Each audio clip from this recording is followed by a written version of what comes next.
after the campaign, after wear my kilt into one of the training sessions, which I happily do. It's obviously great to get the first cap, but shame how it ended, and now hopefully it won't be the last.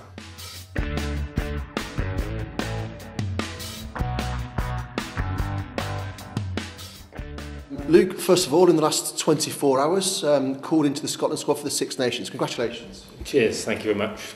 Probably came as a bit of a shock as I hasn't played much rugby, but obviously I'm in now and the hard work starts now. What the boys said in the squad about your Scottishness?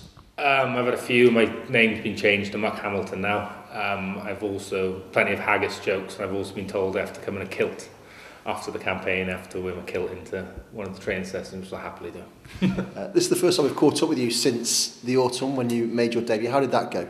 Yeah, it went well for about 30 minutes, and then I got buggied off, and then it was the end of that. So it's obviously great to get the first cap, but shame how it ended, and now hopefully it won't be the last. Yeah, there's a lot of concern as you were buggied off. What was going through your mind at that stage? When I first did move, I was a bit panicky, and then went through my mind was I'll strap this up and see how I go. And then I went off, and I was thinking, oh please, not, I can't be out being out for 3 or 4 months, but luckily it wasn't anything serious, and I was back then a couple of weeks later. Yeah. Moving on to European matters, Racing at Welford Road at the weekend. Pride to play for the squad? Yeah, massive. I think our home form hasn't been good enough this year, and obviously we are at home this weekend against a very, very good French team. It's a chance to spoil a party, and I'll say there's nothing better than spoiling a little French party, and fingers crossed getting a W on the weekend. Can you put your finger on what's gone wrong over the last few weeks? I wouldn't say it's anything major. I think it's a tiny little bit. It's probably our conversion when we get into their 22 hasn't been good enough over the last couple of weeks. If you look back at the start of the season, it was a lot better, and obviously our ball retention, we turned the ball over 3 times on the weekend, they scored 3 tries. And so it's just little things we've got to put right, and it's probably we're putting a bit of pressure on ourselves when we're in their 22, trying to score a bit too early. Just be a bit more patient, and I think it'll come.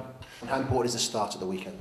Massive. If you look at Racing against Munster, their start in the first 20 minutes blew Munster away nearly, and they were nearly out the game.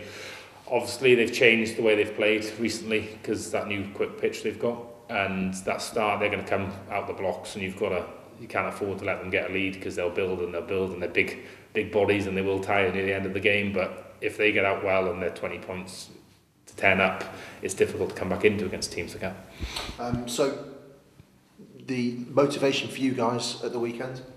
It's about performance. We haven't been good enough this year at Welford Road, so it's about performance we owe to the fans and supporters, and then there's also motivation of spoiling someone's partying, which I quite like, in my opinion.